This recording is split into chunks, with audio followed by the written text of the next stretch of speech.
In case of nuclear or radiological fallout, people living around potential targets such as military bases and chemical plants may be advised to evacuate.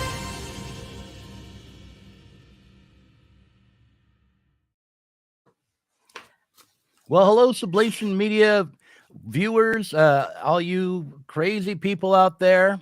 It is the Sublation Magazine show. I'm Douglas Lain.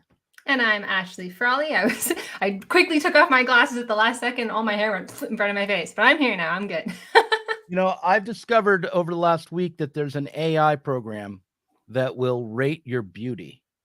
Oh, no. I'm not going to say how I discovered this, but I just want everyone to know I'm a solid 7 according to the AI, and but I had to take my glasses off. So AIs prefer men who do not wear glasses. I don't know.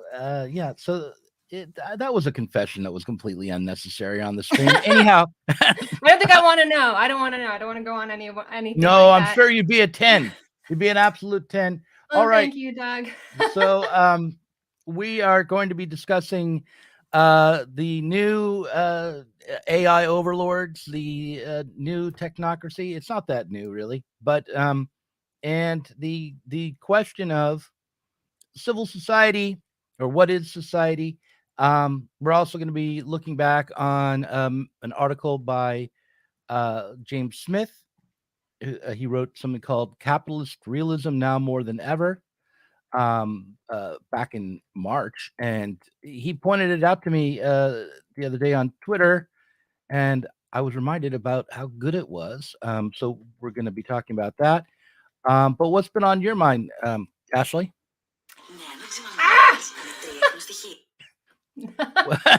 I asked what's on your mind, and what starts talking? What? I was trying to watch our stream at the same time so that I could see the comments, because I'm right in the middle of setting up a new recording studio, so I'm going to have a good sound for the first time in ever, I think.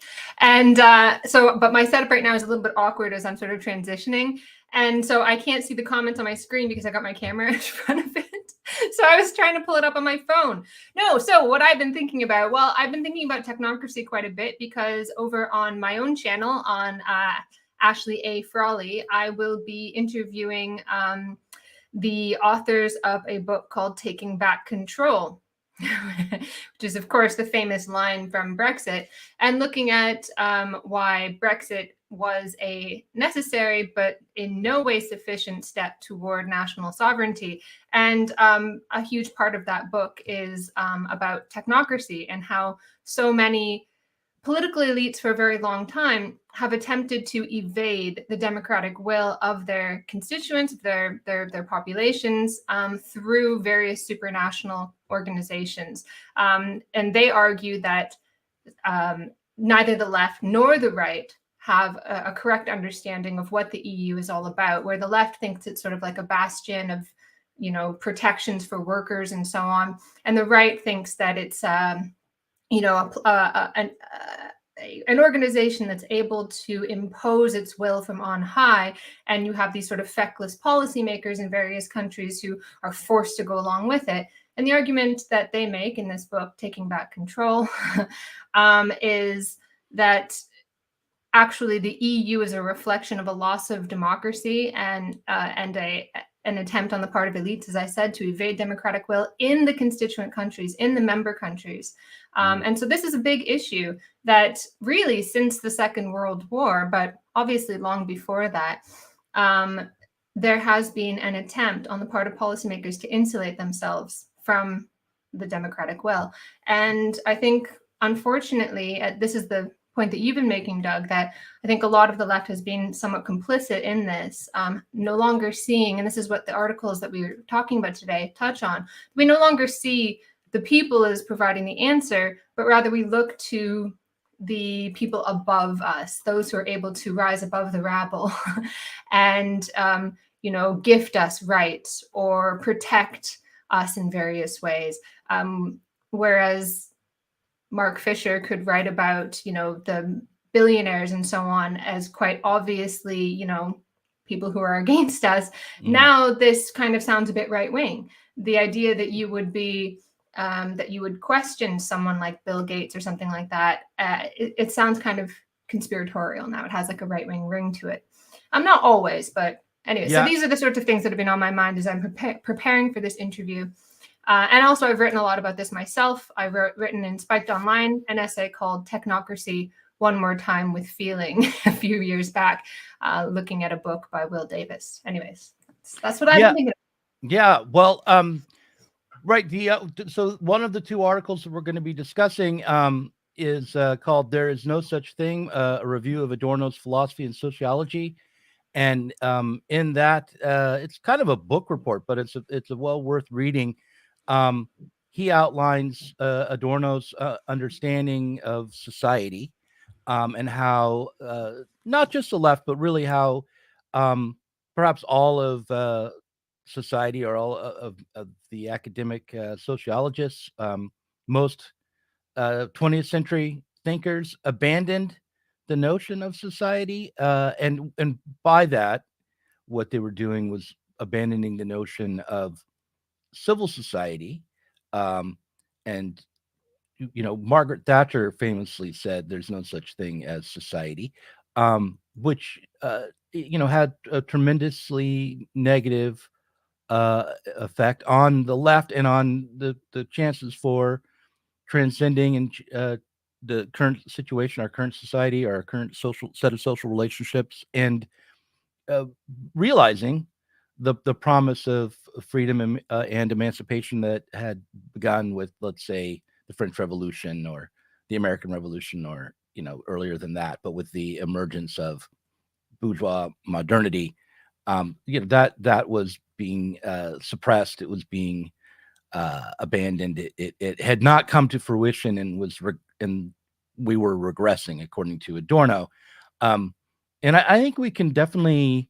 I mean, I really do think this is an article that's well worth reading, and I definitely feel as though it's the case that we have a very dim view of society, or of civil society, that it's not just that we don't trust civil society, although often people don't. And by that, I mean that we don't trust private individuals living out their lives to self-organized for political change, that is no longer looked upon as a realistic or even desirable approach to politics. But we also don't even quite understand what civil society is meant to be, or how it could arise, or what it means to point in the direction of civil society, because we have all these ways of understanding everyday life that's defined by other kinds of relationships, either corporate or state relationships, and or commodified relationships. So we've lost sight of the realm of freedom, I think, as we've gone along, and that's that's truly sad, and it has a tremendous impact on people on the left who would like to organize for radical change. And I keep being surprised by how we've lost sight of it. But at the same time, if I examine my own work on the left, like, for instance, we recently discussed my book Bash Revolution on your channel, and I can see that even my own imagination has definitely been constrained by this technocratic mentality that has arisen as a way to fill in the gap after the failure of the 19th and early 20th century revolutions. So. And actually, that podcast that we did, for those who don't know, I've got a new podcast and a new channel, and I'm putting out video essays and interviews and so on. So come on over to Ashley A. Frawley on YouTube. But that podcast that we did is actually one of my favorites. The second part, where we discussed this, how you fell into this kind of attempt to make sense of a way out of our present predicament, and defaulted onto a kind of technocratic solution that wound up leading to a dystopia. which I find so instructive and so important. But also I read from my own book, my book that's coming out soon. I read the last chapter of that book where I discussed the difficulty that we have in society now, which is our inability to bridge what is with what ought to be, our persistent inability to do that, and how we are stuck in this kind of space, this abyss, and people will encourage us to live there, and just get used to it and say, no, this is just a reflection of human nature and so on. But I was hoping to kind of find a way out of it. And I'm not sure that I did. I left it kind of vague. I said, we have to figure out what's going on. We have to figure out enter the control room of society, know how it works, and change it. Right. But these are, of course, platitudes. We've never really been able to do that. And that's kind of why we're here. That's part of the reason why we're in this situation of technocracy. It's like, well, look what happens when human beings try to take control. You get, you get the Holocaust, you get gulags, the USSR, in many people's minds, a total failure. And so, of course, it's like, well, maybe if we just tinker a bit around the sides, everybody likes to scoff at Thatcher, but in our heart of hearts, do we really believe there is an alternative? I'm not sure that we do. We've kind of accepted that there is no alternative, or maybe if we just sort of tinker around the edges, it's sort of like a Karl Popper idea of this is it really, and you can change a few things here, but we'll have this sort of open society that through discussion and so on, limited discussion, then we can change things little by little, maybe, but this is really the end. Or, it's more associated with Fukuyama, obviously, this end of history kind of obvious thesis. And we don't really believe in the ability of human beings to take control. And sometimes I don't either, right? I think like, who is it that feels the most confident? It's people who are way overconfident, really, really young people who just want to smash everything because they feel no connection to the society. And that scares me too. So we're in this, and it seemed more possible maybe during 2016 when you had the Brexit vote and you had Trump, and people will look at me like I'm crazy. But what I mean by that is that it seemed like you could stick it to the powers that be, even if you think that it was a nihilistic kind of, as Will Davis put it, a kind of self-harm. But at least it felt like you could do something. You could give the elites a bloody nose. And now it's just cynicism and exhaustion. I want to do two things. I want to step back and just address something that was said at the very, very beginning of our stream. And just ask, like someone said, good, some casual sexism to start us off.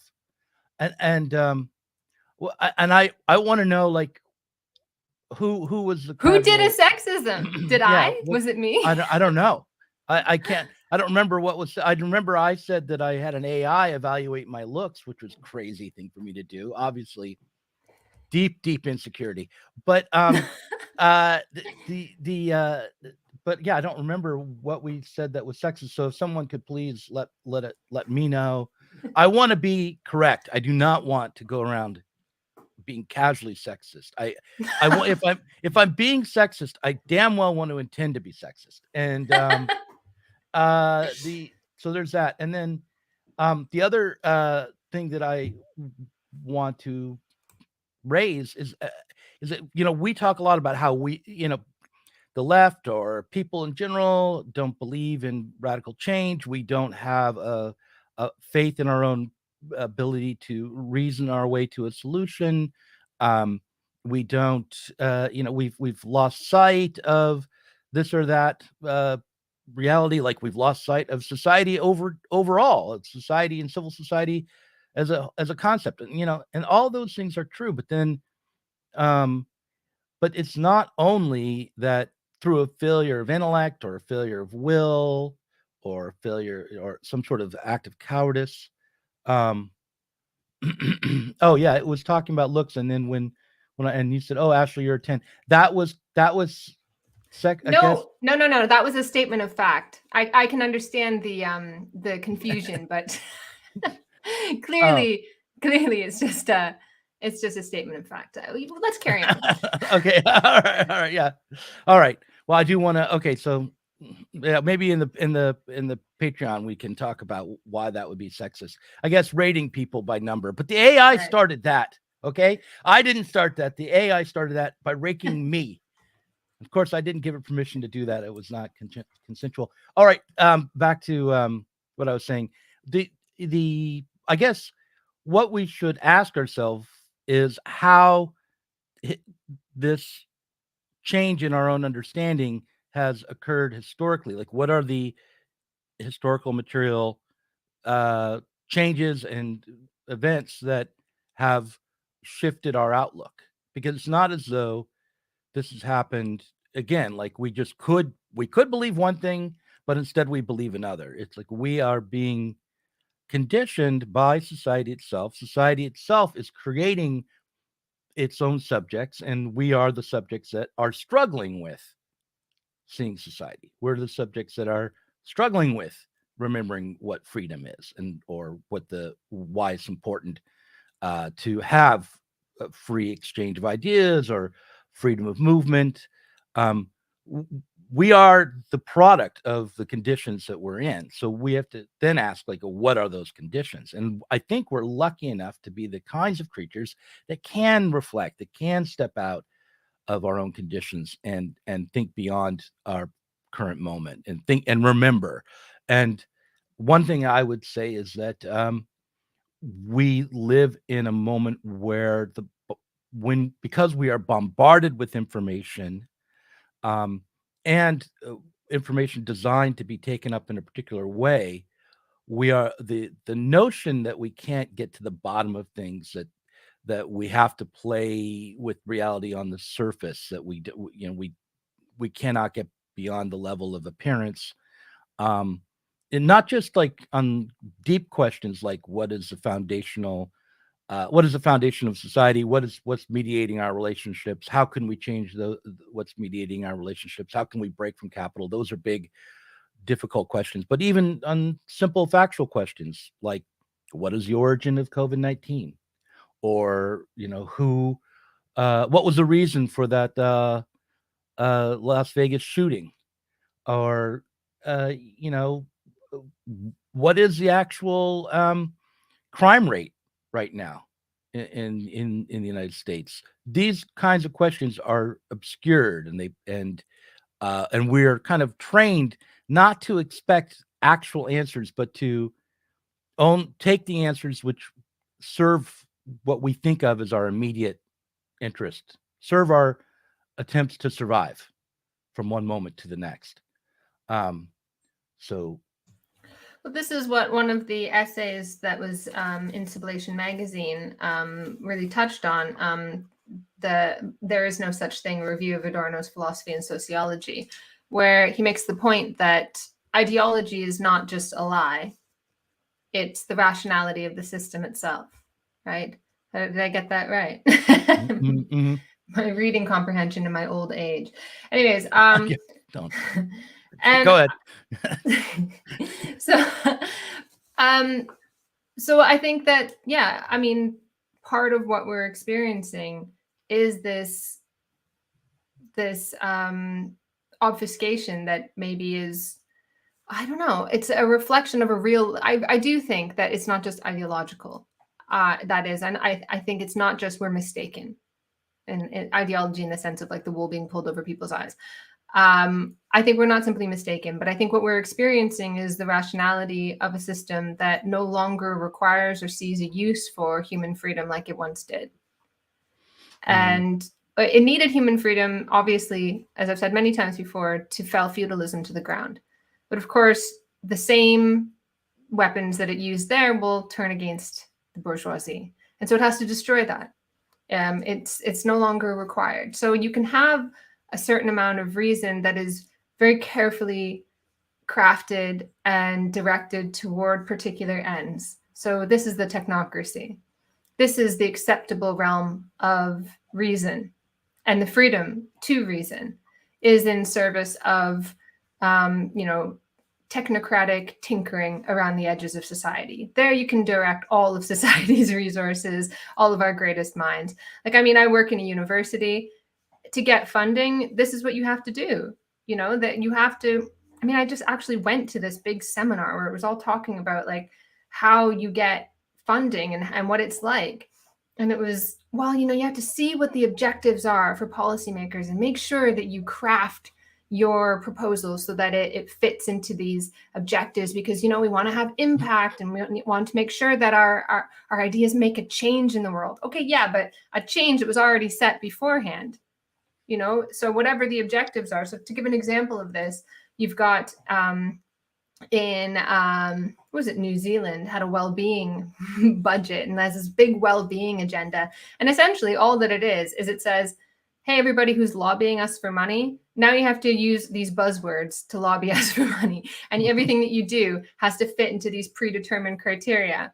And that's really the extent of it. So you can, you know, all of these grand ideas that capitalism allowed us to think about for the first time: freedom, happiness, right? The pursuit of happiness, what that meant, and how that was linked to freedom as well. That, you know, the pursuit of happiness, I remember these happiness sociologists, psychologists, and so on that I was always doing conferences with. They would always lament the fact that the Declaration of Independence never defined the word happiness, as though it was like, you know, in this new country, 50 years from now, we will go around with a clipboard and we will do some surveys and we will find that people are 52.7% happier than they were. No, it was an openness, right? It signified an openness that you're not going to be subject to these things that held you back in the past, that you would be free to pursue your own happiness, whatever the hell that means. So it signifies a kind of openness. And now that's being closed off, and all of these things become rationalized. And of course, you know, it's always been this way. There were fruits of the seeds of this in the Enlightenment itself. This application of reason to everything. This belief that every single problem, from physics to interpersonal relationships, would eventually be solved. And it's not the Enlightenment. Maybe this is the birth of sociology, really, in the beginning of the 20th century, they start to say, well, just like we've solved all these medical issues, we'll use the exact same methods and we'll solve these social issues. But we get to the present now where it's like all these as I was saying, all these wonderful, like, big ideas, they become something you can put into an Excel spreadsheet. And yes, you're free to pursue them within a particular predefined agenda of increasing the population's happiness by 0.7 points. And then you can say, my research had impact. And that's it. So all of sort of reason and freedom gets reduced to this in this kind of world, because there's no use for it. No use for a kind of radical and revolutionary thought or science. This concept of happiness has become incredibly reified in the present moment, right? As if it's an essence that or an object that you can acquire and measure how much of it you have, as if it's a natural fact, rather than a product of social, of social life, of your own freedom to create and change. Well, people will say it's in order to have happiness as defined by this 6-step framework that I developed, copyright, they will say it has to be social.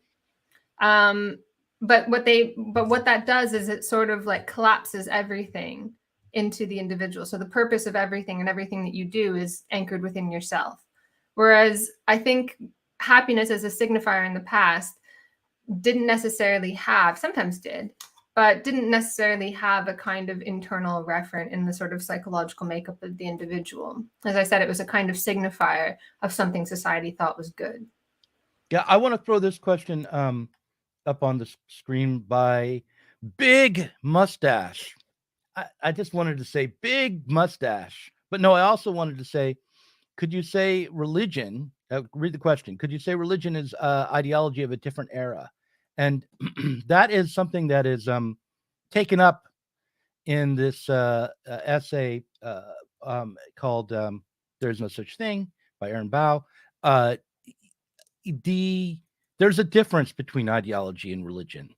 Religion was a set of beliefs and institutions which helped to define one's place in society at the time. But society as a concept, or civil society as a concept, hadn't quite emerged, but it was your place in the order. So you were a peasant, and the religion helped define what it meant to be a peasant. You were a king. The religion helped to define what it was to be a king. But you didn't have to have an ideology to understand that you were identical with the position within the religion.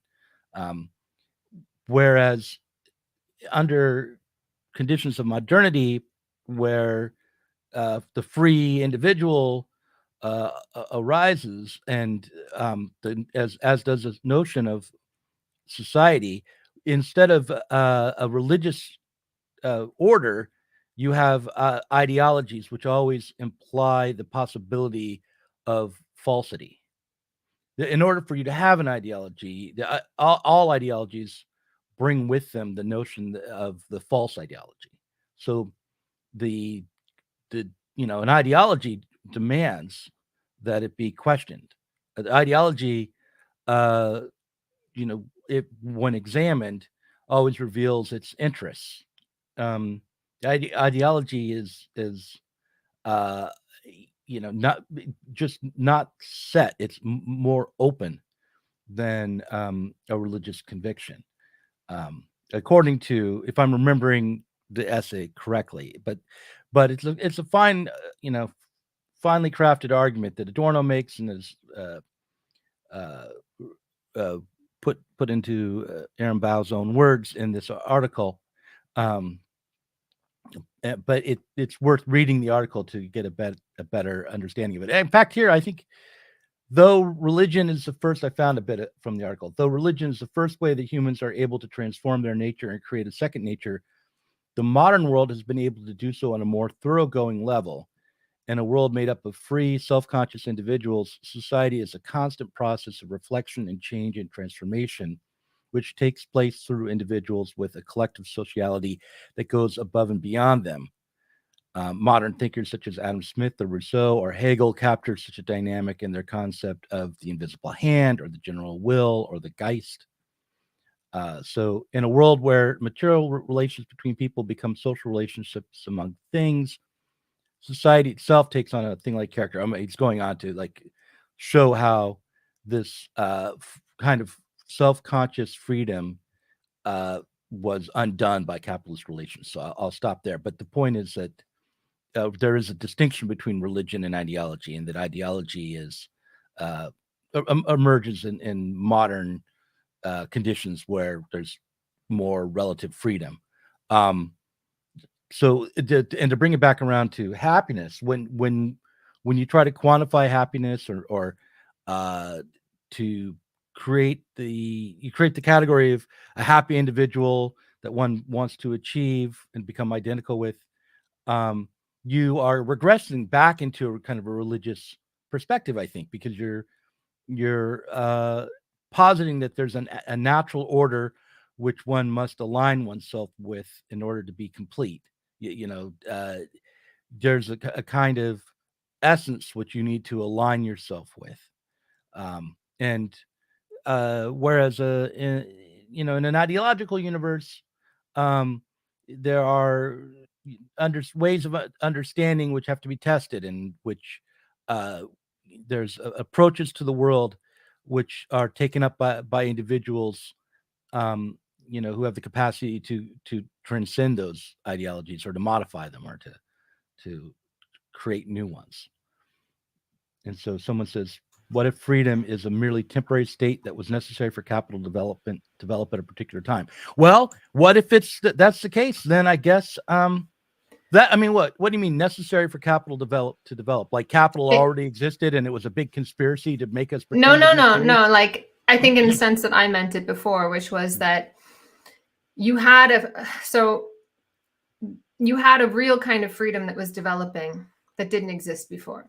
That was absolutely radical, that shook everything down to the core of what it means to be human.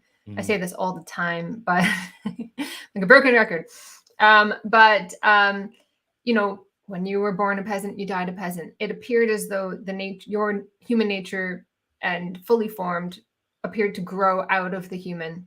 You know, it was like everything seemed more or less inevitable. It was in the nature of a king to be a king, in the nature of a slave to be a slave. And then all of a sudden you had the possibility that you could be born a peasant and die somewhere very far away, something very different than when you started. And so this created a kind of radical openness to being human. And so it was a real freedom that was being reflected there.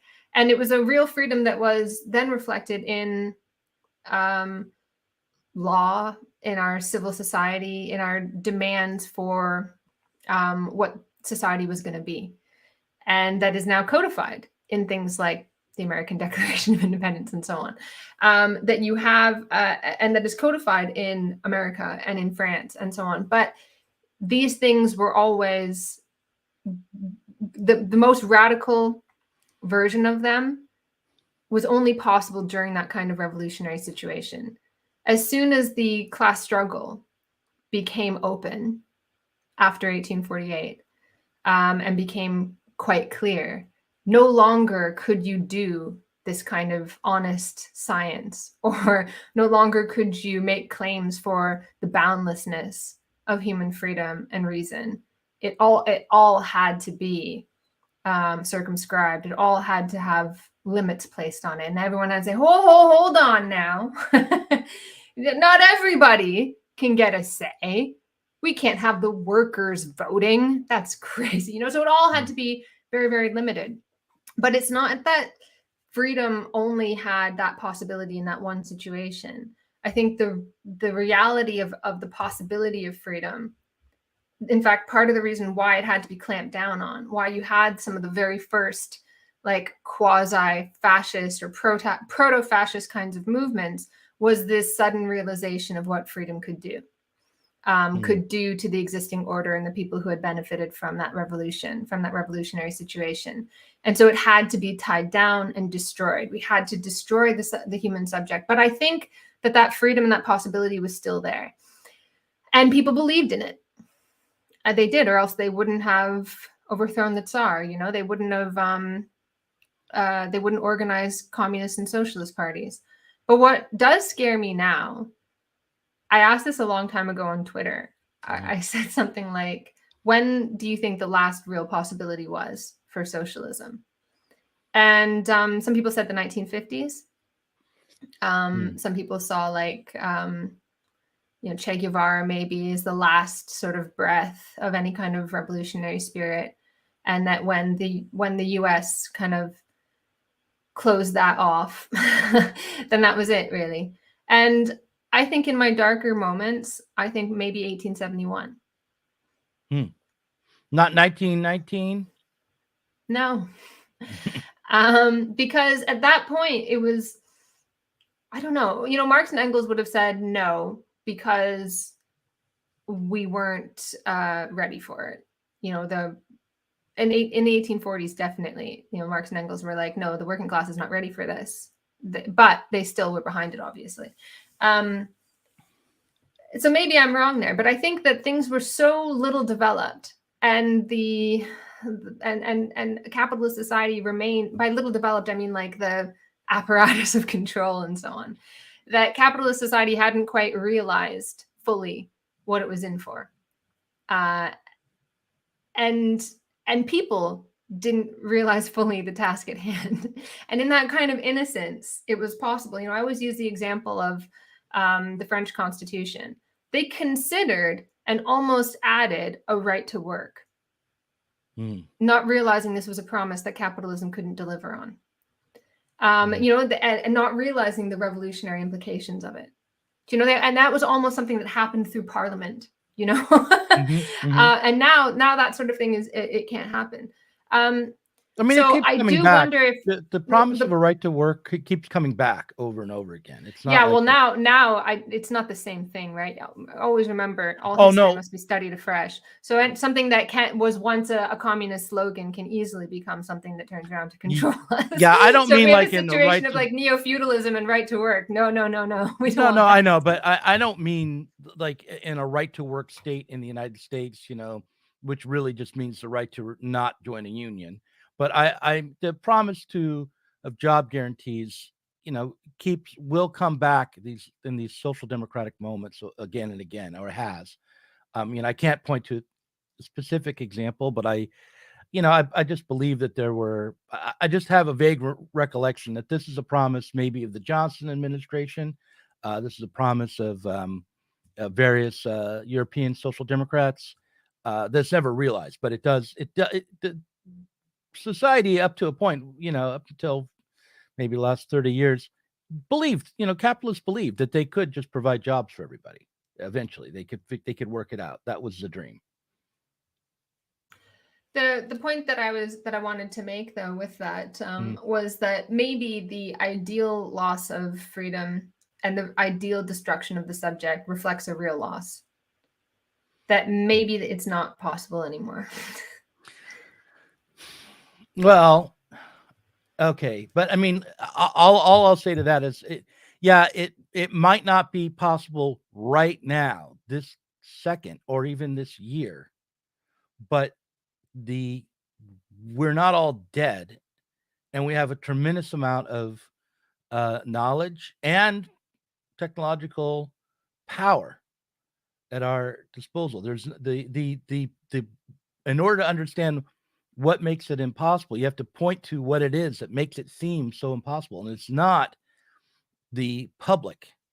And it may be the way the public has been beaten into submission for a time, but it's not the mentality of everyday people. It's not some permanent feature of our psychology. It is a state. It is an imperial state, primarily in the United States, but also this model is around, this form of state control is dominates the world and all many different nations. Certainly China is no exception. And it's the power of the concentration of capital into the state that sets up these conditions which make it feel as though there is no possibility for any resistance or critique or movement or alternative socialist party. There's no possibility for any of that to emerge, and that is one of the aims of the current state. Maybe not stated as in exactly those words, but that is what Guy Debord talked about it as a spectacle. The spectacle was not some emergent property of of our technology and our love of television. The spectacle was a form of governing. It came from the centralized authority of a powerful technological state. That and the media was only one aspect of one aspect of that, and one tool at its disposal. So that if we are living within the spectacle, and the spectacle aim is to create conditions, these this fragile perfection of continual crisis, that does not mean that all bets are off and that we're just defeated.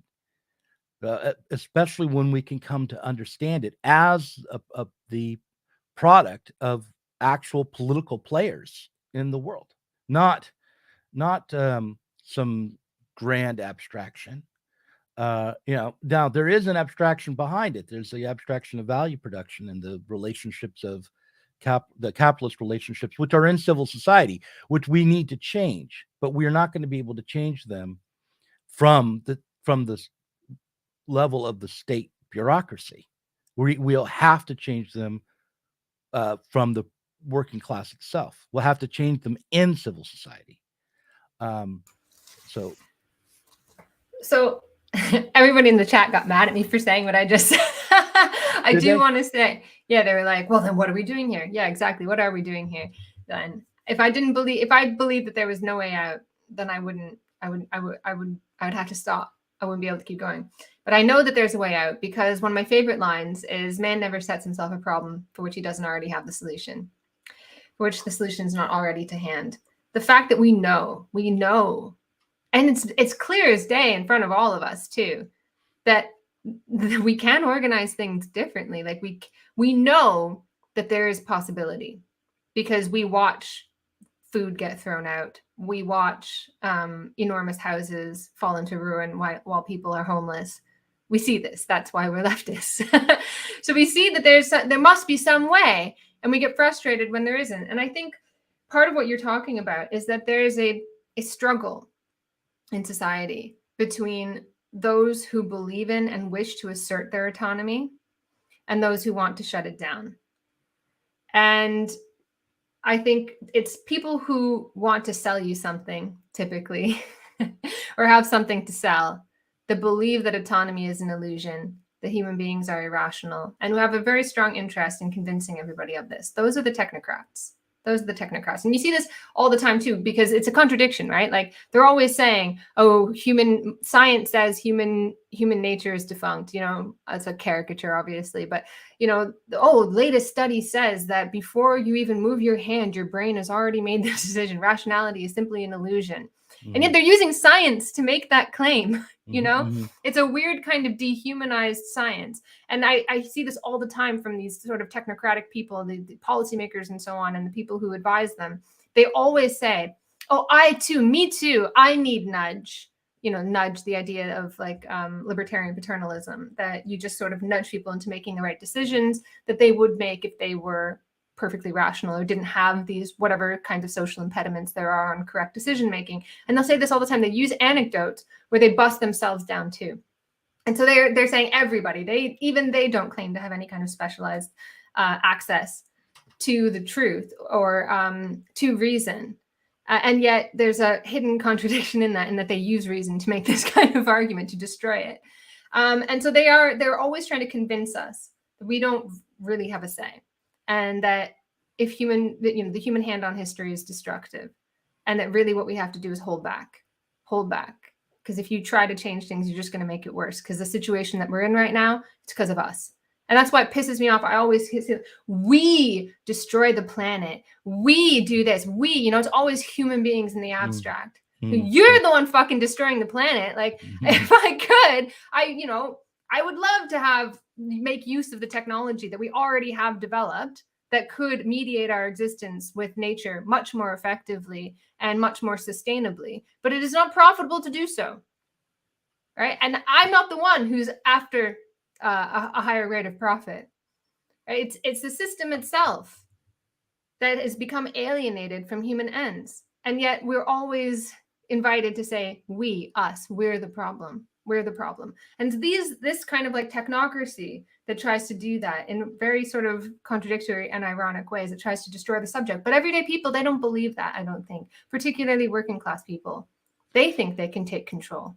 They think they can take back control. They think that they can exert their democratic will. It's not destroyed. And so I think the possibility of freedom is not destroyed because we're still struggling for it. Yeah. At the beginning, we mentioned that we wanted to talk about Capitalist Realism All Over Again by James Smith. And I want to bring it up now and kind of to continue on with what you've been saying with I do think working class people believe in their own capacity to reason and to shape the world to a large extent just because they do that all the time. Most working class people have jobs which require some of their mental faculties be employed, and they definitely shape the world as they work. So it's difficult to completely stamp out a belief in freedom and reason amongst the free working class. I mean, the kind of freedom working class people have is the freedom to rent themselves out on the market and get exploited, but nonetheless, it is a kind of freedom, and they're accustomed to having it. But in Smith's essay, he talks about what's happened since 2016 and how we should conceive of it. So the whole essay is about how Mark Fisher's book Capitalist Realism was taken up, what it meant at the time, and how it would be useful to reread it today with reread it and actually read it rather than read it as a way to worship it or as a way to mark your radical identity or what have you. And what he says is that since 2016, a profound enclosing of the populist unpredictability of the long 2016 moment, a restoration, to use Fisher's borrowed term for such demobilizations, has occurred. The heterodoxy in both domestic and foreign policy on both right and left in those years has been smothered in the twin nightmares of COVID-19 and Ukraine. For today's elites, there is once again no alternative to technocratic edict and permanent inequality at home, the supremacy of NATO abroad. Our leaders have relearned arts Fisher saw them deploying at the start of the 21st century. Then the war on terror was a normalization of crisis in which the repealing of measures brought in to deal with an emergency becomes unimaginable. So that is like, repealing the Patriot Act or repealing the right of the state to surveil us all. That becomes unimaginable during and through the war on terror. Such scattered resistances as existed end up reflecting the anti-democratic state of emergency outlook of the powers they were protesting. Politics has to be suspended in the name of ethical immediacy, as Fisher put it, in a dynamic he dated back to the original Live Aid concert. Today, once again, unlimited and open-ended powers are claimed by states in the name of crises that are too important to be hazard to democratic oversight or protest. So what I really like about that paragraph in the essay and overall about his essay is that it underscores the point that there's a continuity between the anti-populist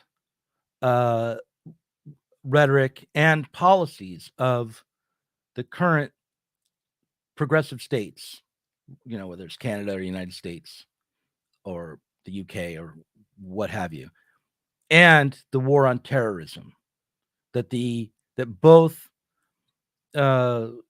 populist movements and right-wing movements, political movements, and the terrorists are used to justify the intensification of the powers of the security state and the state in a way that violates the foundational rules and the constitutional order that those states are that are justified by and meant to uphold. So just as the war on terror was a state of exception that strengthened authoritarian aspects of the U.S. government, say, today the struggle against the right wing in the current state is taken up as a state of exception, which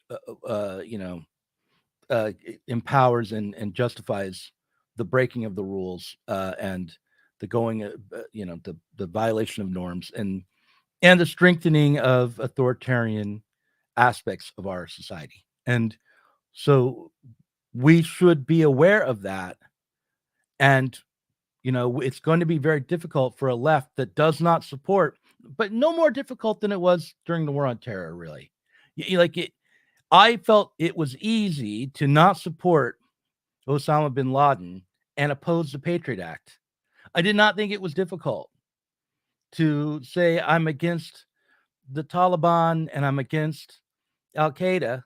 I don't think they should be, our new rulers, and I don't want to, join their political movement.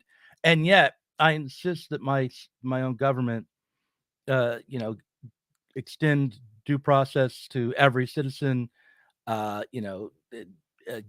stop surveilling everybody, allow us to read books without you peeking over our shoulder, and so on and so forth. And so it should not be that difficult today for a socialist movement to absolutely oppose the new authoritarianism that's developed since 2016 without donning a MAGA hat and going out on the campaign trail or canvassing for Donald Trump. That those two things that should be possible. It's very strange how that almost seems impossible now. And I wonder how that happened, because you see kinds of weird positions where it's like you can't make an argument without joining a team or something like that. Like the most crude caricature of any kind of opposition 20 years ago was, oh, so you're on the side of the terrorists then? And now it's almost like something that is expected. If you kind of raise questions about something, oh, well, then you're on the side of blah, blah, blah. There's no. I say we need a negotiated peace. I don't like the escalation in Ukraine. The continued armaments all these armaments being sent into Ukraine, including now fighter jets, are putting the world's future at risk. I say that, and they're like, you're repeating Moscow talking points. Yeah. You're on the side of Putin. And if I say the reaction to Donald Trump was worse than Donald Trump himself, a bigger threat to our society than Donald Trump himself, that is considered to be an out-and-out endorsement of Donald Trump. But what I could say, the reaction to 9/11 was worse than 9/11 itself. That was a greater threat to our society and to our freedom than the attacks of 9/11, as awful as they were. And some people would be outraged, but most people certainly on the socialist left would understand, and think it through. And today, it's much more difficult. Interesting. I wonder if we're all just looking for somewhere to belong. It's like identity politics meant that like everybody was just looking for some kind of clear sense of identity. And politics became like a shroud for your group identity. Who knows? But it's definitely been this awful degeneration. Okay, but I don't want to. Not me. I don't look for a place to belong, Ashley. I'm a maverick. I'm like a cowboy. I'm from Colorado. Well, listen, no one's ever really liked me, so. I'm okay with not being liked. That's not true. Everybody wants to be liked. Anyway. Me and John McCain, we're the same. Mavericks, outlaws, free thinkers. I'm the most free thinking. Okay. The other interesting thing about this article is the idea of market Stalinism, and the whole sort of idea that a lot of people will claim, you've made this point already, but it's worth sort of driving home, that a lot of people will claim Mark Fisher as their own, as this, as the thinker of 21st century leftism, right? This sort of emblematic thinker. And yet the author makes the argument, we need to go back and read this book, actually. And we need to read it afresh, because there are lots of things in here that in just 15 years or 14 years, we've departed so far from. I gave the example earlier where, Fisher could talk about billionaires as, somebody we're trying to stand up to. Now things have become a lot more, difficult in that sense, where it's, we're constantly asking for the manager so that the manager appears as an ally. And this is the kind of idea with market Stalinism, which is this suffocating bureaucracy that develops within capitalist enterprise, which people maybe reading in 2009 would have seen and felt something about, like, yes, this stifling kind of bureaucracy that suffocates everything in the workplace. Now, people on the left have embraced that as an ally in the achievement of certain goals, that through bureaucratic processes at work, you can achieve equality for ever proliferating groups, and you can enforce that on, pain of loss of one's income. this critique of Market Stalinism would fall on deaf ears now, I think. Yeah, I agree. Although, you know what? Not everyone would reject it. We exist and people read it, This Capitalist Realism article, I believe, did pretty well. And we're going to continue to push it out there. I'll tweet it again. Twitter is such a delight. It's like there's our final lifeline for socialism is Twitter. I think it's a now that Elon runs it, it's going to be great. That statement will age well. Mark my words. Listen, I want to talk about me and my stuff and all the things I'm doing. Doug, I have notes galore on your article. Yeah, over in Cosmonaut, I wrote UFOs, Russiagate, and the Spectacle. It's already received like a day later, boom, a letter back saying Doug's an idiot.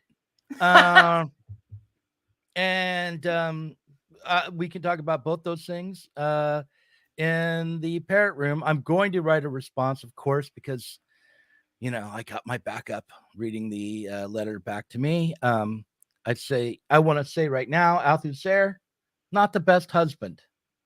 That's all I'm going to say about him.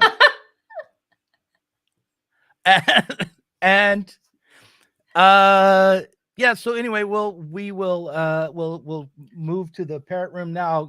And I've screenshotted a number of questions from the live chat that came up, and we will be responding to viewer mail as well. So great. See you on the other side.